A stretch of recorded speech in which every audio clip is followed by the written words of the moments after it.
Hi, this is Michael Senoff with Michael Senoff's HardToFindSeminars.com. The title of this interview is called How to Pick the Perfect Niche, even if you have no clue where to begin. When it comes to creating your first info product, you may have a lot of ideas running around in your head with really no idea what to do with them. That's completely normal. One of the hardest parts about getting started is making decisions, and one of the toughest and most important decisions is picking a niche for your product. So in this quick consultation with new AMS student Lynn, you'll hear my advice on how to find the perfect niche. It's actually easier than you think. But let's face it, some markets are more profitable than others. That's why you'll probably want to pick something that will not only make you a lot of money, but will also be something you enjoy. Fortunately, that's simple to do once you know how, and you won't even need to create a product from scratch to do it. You can leverage off the expertise of others by licensing their existing products, and in this audio, you'll hear all about it. You'll also hear examples of some profitable niches you may want to consider right now, and a few you'll probably want to steer clear of. You'll learn how to make money off someone else's existing product and expertise, even if they're not well known and even if they only have one book. You'll learn how I use eBay to find experts with products to license and how I use Amazon to help me with my research. You'll learn ways to find experts fast and about how much you can expect to pay to license their products. You can really give yourself a great head start if you find a niche that's both interesting and profitable. And in this 30-minute interview, you'll hear how to do it. Now let's get going. I read your email. I know you got a lot of ideas and you're a little ADD, probably like me, and that is the hardest part. But the hardest thing is deciding what do you want to niche in. It's the most important thing. And I know you kind of got all kinds of ideas.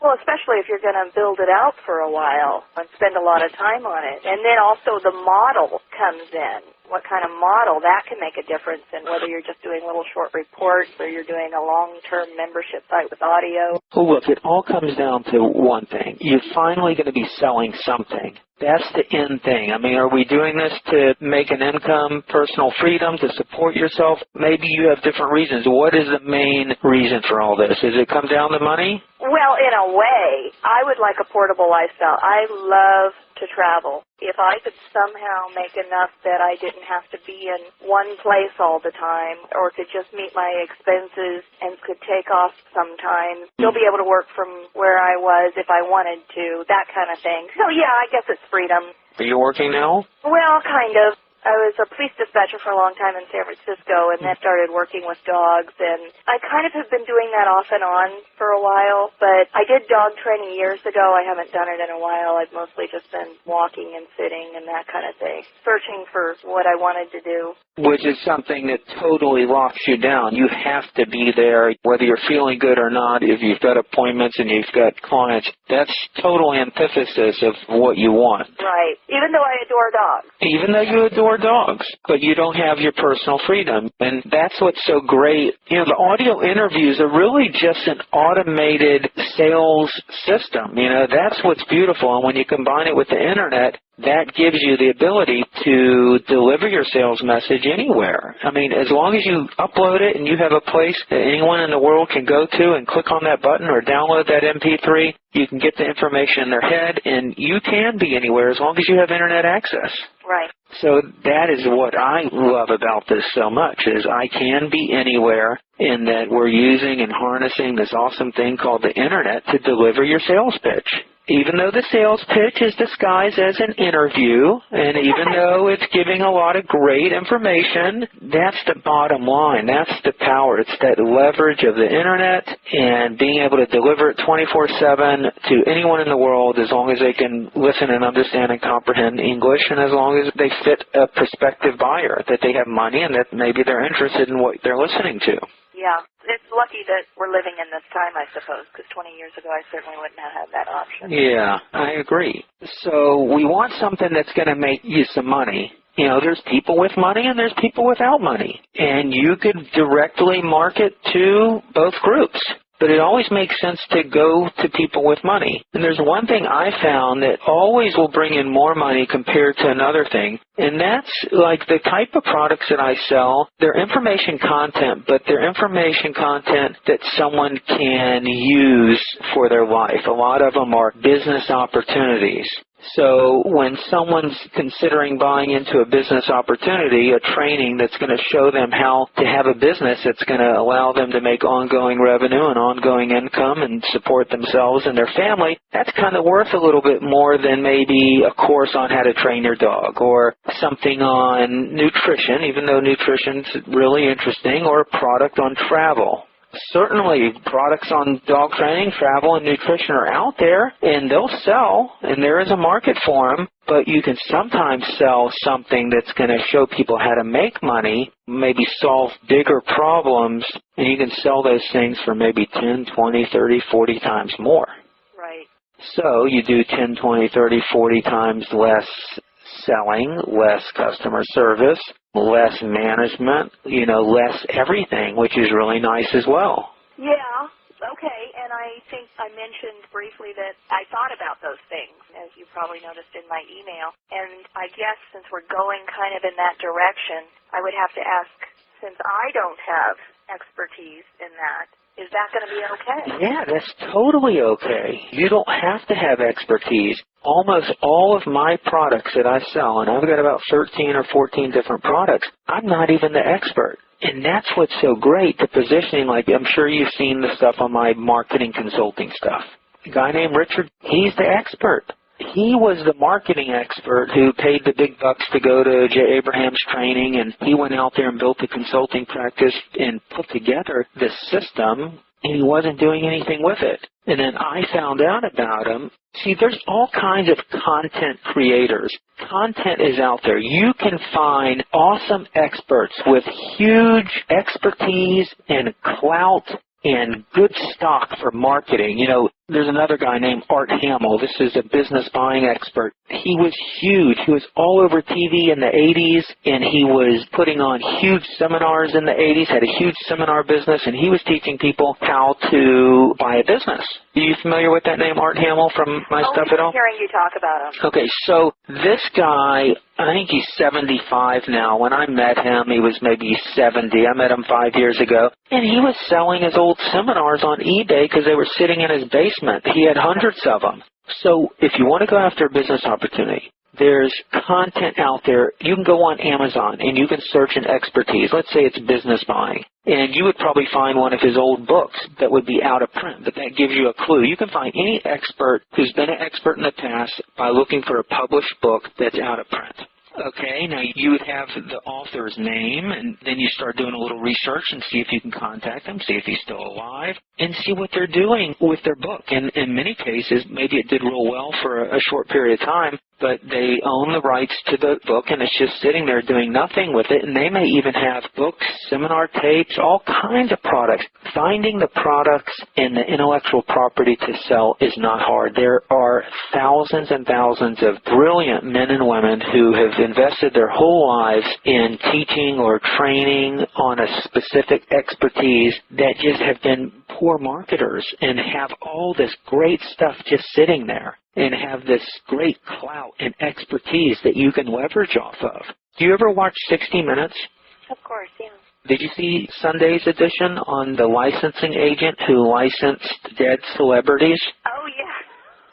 Okay, this is a perfect example. I know, I was thinking the same thing. That guy's brilliant. He's brilliant. Look at James Dean. Remember James Dean? Okay, so James Dean died. He didn't have much of a family. He was super famous during the 3 movies that he did, and he had no agent. And all he did is go in and find the heirs and say, hey, can I get the licensing rights to James Dean? And they said yes, and he probably pays them a percentage of royalty on the gross sales. This is no different than what I did with Richard or what I did with Art Hamill, except they're alive. But their products were dead. They were done and completed and published, and they had these careers, one in consulting and one in business buying, that were huge, but no one knew about that. And then I just approached him and said, hey, if I can position you as an expert and kind of promote you and sell your products and you give me the rights to remarket your products or private label it or brand it or what have you, then I'll pay you a percentage of whatever I sell. It's a total win-win. I mean, both these guys love it because I'm out there promoting and selling them and their name and their expertise. They're making money really doing nothing. I did all the work, but I get to leverage off their lifetime of work. And it's that expertise, that lifetime of work that they invested their whole life that I get to step in and take and use to promote, and that's what helps drive the sales. So let's just recap here. What I'm thinking for you, if you're open to it, I'm just giving you ideas. A business opportunity, because people will pay more money for it. Find expertise that is untapped or not being used in a specific niche or a market, and then make an agreement with that expert to license and market and sell their material, and you pay them a small royalty, and you don't have to pay them 50% like you probably hear in a lot of these joint venture courses. You know, any kind of book publishing deal, the publisher will only pay the author between 5 and 12% royalty. So on a $10 book, the author will only make $50 to $1.20 per book sold. They don't get much because the content isn't worth a lot. It's the marketing that's worth a lot. Okay, go ahead. You talk now. You're listening to an exclusive interview found on Michael Senoff's hardtofindseminars.com. Okay, so do you feel that then it would be best to go after people that have kind of fallen out of popularity for whatever reason, you know, it's just been a matter of time? Or do you feel it's also good or not so good to start out by perhaps approaching people that are doing something now? Well, no, that wouldn't make sense. I guess I'm thinking in terms of interviews. A lot of people, for instance, when you're in the internet marketing field, you find people that made their first living by interviewing 10 internet marketing gurus like that. I'm just contrasting that with what you're saying. Okay, yeah, the now or then. Well, what's really important is if you're going to interview someone, is this guy a big name and what has he done? Is he truly an expert? Is he credible? If someone listens to this guy, you know, if I interview a billionaire, people like to listen to someone who's really been a billionaire. You know, that gets attention. But if you interview a guy who's planning on making $1 billion, what's going to get listened to more? It's going to be listened to the guy who's already done it. Now, this may answer your question. Even with Art Hamill, he was in his 70s when I met him, he already had audio content. He had an entire seminar already produced, 12 hours of professionally studio-recorded training on how to buy a business, which I got the rights to, okay? So I had audio content, but he was still alive. And then I still got to interview him about the glory days. So I did an initial interview introducing him, who he was, what he was doing, his expertise, all that stuff. Even though I had content from him already, I was way ahead of the game because I didn't have to create all the content myself. That's one of the benefits of stepping in and licensing an existing product with audio or written content. But you could still interview that expert even though he's past his prime. He's still the expert, but he may not be actively out there marketing. I ended up doing multiple interviews with him, probably have another 10 or 15 hours of individual interviews I've done with him in his 70s that I was able to use to promote the product that I had the licensing to. If you were like a rank beginner and number one didn't necessarily know anything about this particular person's expertise, even though you found them, number one, how would you formulate questions? Would you need to go through the entire course or something in order to learn how to formulate questions? And number two, what particular specific niche might you approach? Might there be a few ideas there? You're saying biz opportunities more. Well, first of all, the question thing, you know, how to get questions for your interview. Yeah, when you don't know anything about that area. That's okay. You see, you don't have to know anything. Like when I met Art Hamill, I didn't know anything about business buying. I was interested. So maybe my first interview was just one of being interested. You know, tell me who you are, who, what, when, why, where. You know, I took him through a chronological event from his first business when he was managing a little 20-room motel in Modesto, California, all the way up to his story about how he started buying these businesses in Mexico and all that. So it would start with an interview like that. Now, he already had material. He had a whole course which had an outline. The simple way to create questions is I'd look in his book or his course that was already produced and developed and look at the chapter outlines, and then I can formulate my questions based on the structure of his course. Or you can go to Amazon.com and type in business buying and look at other books on business buying. You can look at the outlines of each one of those books. You can look at the indexes of each one of those books online and print those topics out and formulate your questions based on the order of those outlines. See, you're never going to have to dream anything up. It's already been done, no matter what it is. Right. And someone's done it before, and you can compile and look at what other people have done before to get ideas and to formulate your questions. You could search in the PR press releases. You can go to the e-zine articles, look at articles on business buying. Or for any topic you're thinking about approaching, you can find the questions and articles and the topics that have already been published, magazine articles that have been published on a certain subject. I mean, you have archives to this stuff for the past 60 years, 70 years, all online. That's not going to be a problem coming up with questions. And another great way is going online and just searching, typing in the question. There's other people like you who have the same questions you have, and see what the most common questions are. If you have a database of customers or a database of people, you can create what's called an ask campaign where you can say, hey, I'm interviewing this expert, and I've done this a lot. You may have noticed on some of my emails, I need help interviewing them. What's your most important question you have about buying a business? And I did this with Art Hamill, and I had 108 questions submitted to me, and then we did a 6-part interview on answering all the questions from my students. And that's the most powerful one if you can get access to a list of people, because you're delivering exactly what your market wants. And if you don't have access to a list? Then you're going to do the methods I described. You can look at press releases. Amazon would be all you would need. Look at the table of contents of related books. And you print them out, and if it says, what's important about locating a business? 5 steps for evaluating a business. So you just turn them into questions. So, Art, what's the most important thing about when I'm locating a business? What are 3 things you think would be the most important thing about evaluating a business? And you ask the question, be quiet, and just listen and let the recording capture everything. And you're creating your product that way. Okay, now, what type of niche? That's the thing we're getting back into. What type of niche? What do you want to sell? You got to look at markets. Business opportunity is hot. How to make money on the internet. Website consulting services are powerful. But that's just the mass type thing. There's niches for almost anything, but you do want something that people are willing to pay a lot of money for, that has a high passion index, like golfers are crazy. There's not business opportunity there, but as far as a product, golfing is just a rabid market. Yeah. Did you mention to me about you listened to that recording about the guy with barbecue? Yeah. I'll tell you, if I had the extra time, I would love to do that. Interview pit masters. Yeah. That would be fun. It's not biz op, but it's got a mass appeal. Yeah. And it's a high passion thing. You know, some products can be turned into biz op. Let's say you developed and created a collection of 20 of the best pit masters and what they do to make the best barbecue, ribs, chicken, or what have you, and you had this collection. You could turn it into biz op and offer resale rights to it. So you could sell the rights. That's the biz op. There's always a way to turn something into biz op. But that could be something. You create the product and you can license it for resale, and then you sell the licensing right for $1,000 or $500. And there's a lot you could do. Don't get confused or overwhelmed, but you got to come up with something that you think you would enjoy learning about. I think that's really important. That's fun, and that there are a lot of people who are passionate about barbecue is one of them. I really think that'd be a fantastic product. Yeah, that is a great idea. Poker, you know, interviewing some of the best poker players.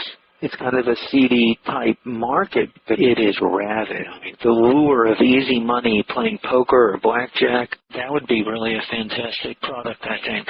Okay, if you jump back for a minute to the learning how to buy businesses, if you did something like that and you had several interviews put together, and let's go with 2 scenarios. Let's say one, he licensed some of his content that he already has. I guess that's where you're saying you'd make your initial money, and then where would you make your money? That would be a real shortcut. The licensing stuff is where you shortcut the process by not having to create this entire product. So by buying or acquiring the licensing rights to Art Hamill stuff, you're going to have some production work and getting it ready to be sold online, but most of the work has been done, and you get to promote him and all his expertise, and you don't have to mess with creating an entire product. Right. if they don't have content? If they don't have content, Well, they have a book, let's say they have a book, that's a start. You're going to have more work. But if they're a big-time expert and they have a book, that's a good start. And if they're willing to work with you and let you interview them, what you can do is break the book into chapters, and you can do interviews on each one of the subjects. So you can take that book and do fresh interviews with them and create audio content to go along with the book or that follows the format of the book. And then even from the book, you can branch out and you can put on seminars based on that content if you want to do live seminars. But if you want to automate it, you can create audio from the book. Worst case scenario, you could pay an actor, some voice talent, to read each one of the chapters into audio and create MP3 files and create an audio book from it. Okay. And then you just set that up on a website and try to drive traffic, or you go to somebody else? If you have an expert and you have the rights and control over a product, let's just say it's a book. You can even start with the book. If you had the exclusive rights to a book from Obama about the days leading up to his presidential campaign, and let's say you had worldwide rights to it, do you think you'd have a problem making some money off that book? No. Okay, because he's an expert. He's the President of the United States. So with that expertise, you have more value there. You're going to have an easier time making money with that product just by having the rights. If it's a book or a manuscript and that expert, let's say it was Lee Iacocca, some real big name, you're not going to have a hard time making money from it because it's valuable, because a lot of people know of that expert. Now, if they're not that well known, but they have a lot of credentials, you're going to have a little more marketing, but still you've leveraged off their entire life's work. That has a lot of value for you, and it has a lot of marketing value. So if it's a specific subject or topic, let's say it was the 10-time reigning world champion of poker player, and you had the rights to his story and how he won, how he was the most winningest poker player in the entire world during the 80s. Let's say it was in the 80s. Boy, there's a lot of poker players out there now in our time who would love to learn from this guy, who have never heard of him because they were too young. And then you could promote the fact that this guy won more poker tournaments than anyone in the 80s and 90s put together. The reason most people don't know of him is because he died suddenly in a car crash or whatever. And then you talk about all his winnings. Those winnings and that expertise and the fact that he was what you promote he was is instant credibility and will drive sales to the manuscripts that you've acquired the rights to, or to interviews maybe that you did with him if he's still living. You know what I'm saying? Yeah. Once you let that market know, you got your expert, what market is he in, and then you target your marketing to that market of that expertise, there's going to be people who want to know about that and who will pay money for that because their expertise is a shortcut to their problem. So Art Hamill, I'm sitting here, I swear to you, I just had an order come in for the Art Hamill system. I'm looking at it right here from a guy in Aurora, Colorado. I'm talking to you, but he must have been listening or reading the sales letter on my site while we're talking. Order comes in, digital product, $297. So when I hang up with you, I'm going to reply to it, and I'm going to open up a WordPad and send him the little form letter that gives him the link to the product, and I'm done with him. Now, how beautiful is that? Yeah. And I know it takes work to get it set up, but Art Valentine in Aurora, Colorado wouldn't have sent me his $297 through PayPal if Art Hamill really wasn't an expert, if he didn't know what he was doing. But because he's got the credibility and I was able to interview him and deliver to Mr. Valentine Art's story in a simple interview by recording and asking questions, he now knows that he was an expert, believes he's an expert, and is willing to invest $297 to listen to his expertise to shortcut his path to buying a business. And it's going to be no different with whatever you're selling. Okay, so a topic came up as we were talking. Everybody's always interested in real estate. Do you think that that's kind of like for instance, buying foreclosures in this market? Now, is that something where you can go back and find experts? Different scenario this time, or maybe it's not different, but in some ways it's... Yeah, you know what? Now may be a right time. The marketers of real estate products really got pummeled because of our little recession that we've been going through, but some of that's coming back, and you're going to start seeing them come back. But their online businesses were devastated, but they're sitting there with products. Yeah, that may be a really smart idea to go after some of those gurus who had great products, who were doing well, who gave up that business and acquire the rights to some of their stuff. Gave up that business just in the last couple of years? Yeah, that has happened, yeah. And you may be able to get that stuff, approach them with a licensing deal. They've probably moved on to other stuff. And the market seems to be coming back, and, there's cycles and everything. Are you into that real estate stuff at all? Well, I've been interested in it. See, I like the way you're thinking. That would be smart. Acquiring and getting the licensing rights to a product already put together of an expert is a great way to go. Just think of the 60 Minutes thing. That guy's brilliant, what he did with dead celebrities. And then I have rights to other older experts, a guy named Melvin Powers, who's in his 80s, who was a very famous mail order man. I've got hours of interviews, and I've got his entire mail order product that he's doing nothing with now. I'm just trying to think of the shortcut way for you. I think maybe acquiring the rights to a complete product that's in the graveyard right now that you revive. A lot of people don't think you can market a product from the 80s or 70s. Like Art Hamel's product is from the 80s, but it's still all applicable today. And did people come looking for that on your site? No one came looking for it. I marketed it. It was up there. They listened to the interviews, and they were directed to it by me. Hey, if anyone's ever thought about buying a business, here's a new interview with a business buying expert who's bought and sold over $200 million businesses. And so someone may have that desire to learn about that, and they tuned in. And then they listened, and they were sold on the expertise and the credibility of Mr. Hamill, and then bought the course. And you found that by going to eBay and just looking around? Yeah, I was on eBay. I just typed in seminars, and I was looking at what people were selling. And also, speaking of poker, we're in the process of producing a video series from a guy who was putting on seminars on how to beat the casinos at blackjack. He was a card counter, and he made hundreds of thousands of dollars, and then he was selling his little seminar. He'd fly out and teach you how to count cards for like $5,000.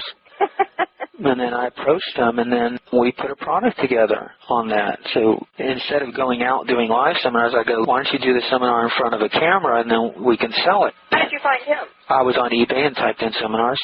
Oh, and typed in seminars. Yeah, so there's all kinds of stuff being sold on eBay. You just got to look at it and kind of dig and ask yourself, well, could this be turned into a product that could be sold online through digital video or digital audio, or turned into a physical product? The other thing is that when I was thinking about the travel aspect and the dog aspect, I kept thinking, well, what I'd really like to do is audio, but you kind of need video. No, you don't. No? Oh, well, yes, yeah. On your dog training, you're right. I'm sorry. Yeah, you are right on that. What stuff you do on Yeah, that stuff. And you know what I'm going to tell you? You don't need the hassle of video. Don't do anything that requires video. It's too much. Audio's easy.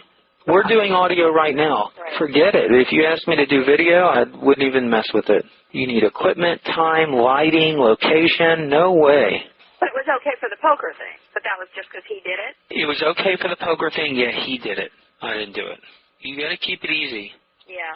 So, all right. So what I need to do is just go and do a lot of searching and looking around. And see if I can see something that sparks my interest, I guess. And look for the expertise, That's going to be real important in your marketing. See, you don't have to do much selling when the information that you're selling is from a true expert. And the higher his expertise is, the easier your sale is going to be. That's what you want. If you were looking around and you kept running across things, but you didn't necessarily know this guy, how did you know for sure that this person or that person was once really? You got to dig. I didn't know Art Hamill was really anything until I called him up and started talking to him. And I said, hey, I'm looking for seminars to sell on my site. What's this thing? And then he started telling me. At that time, I recorded that very first call. That's one of the interviews with him. And the same thing with Richard. You don't know. You're going to have to do some digging and call him and say, tell me about yourself. First, you can start with an internet search with their name and see if you can find anything. But if you're not sure, you can call them and find out. All righty? Yeah. I know it seems like there's so many different ways, and it's almost so easy not to get started. You're almost paralyzed. Yeah. Put a plan down. Just focus on one thing. Maybe that should be the thing. Search for really high expertise information products that I could potentially get the rights to. If you want to run some ideas by me, email me. Say, hey, Mike, check this out. I found this, and this lady does this, or this guy does this. Tell me what you think, and I'll give you my 2 cents. Oh, that's wonderful. I'd love to do that. Thank you. One more thing. You always say, let me know what I can do for you. And I think, well, what can I do for you? I was curious. I make these really amazing, but I would have to figure out how to get them there overnight. But I make these really amazing molasses sugar cookies. Oh, really? Would you eat them if I sent them to you? Oh, yeah, I sure would. And I got kids that love cookies. Yeah. Yeah? How did you come across that? You know how it is in the South when you move, people come over and welcome you and all that. They don't do that out here. But one of the many, many times we moved when I was a kid, somebody came over and brought those over, and we got the recipe, and I've been making them ever since. I'd be happy to send them to you. You don't have to overnight them. Just send them regular. I don't want them to be, stale or anything. Where are you again? Saratoga. Okay, Saratoga. Yeah. But I'll overnight them. Oh, you're sweet. But give me a couple of days to get the ingredients and everything, because I don't have them right on hand. That'd be sweet. I'd love it. I'd love it. And I'll help you out the best way I can. And the biggest thing you can do for me is get a success and let me interview you in a couple months and just tell me your story. Yeah, that would be great. You can do it. Okay, if you say so. I really appreciate your time, and I'll keep you abreast. Please do, and I'll email you this recording. Okay, thanks so much, Michael. All right, bye-bye, Lynn. Bye-bye. For more interviews like this, go to hardtofindseminars.com. Thanks for listening to this audio interview with Michael Senoff's hardtofindseminars.com. If you'd like more information on how I turned a $28 book into a $3,900 information product, go to hardtofindseminars.com/A, That's hardtofindseminars.com/AMS.HTM. Thanks for listening.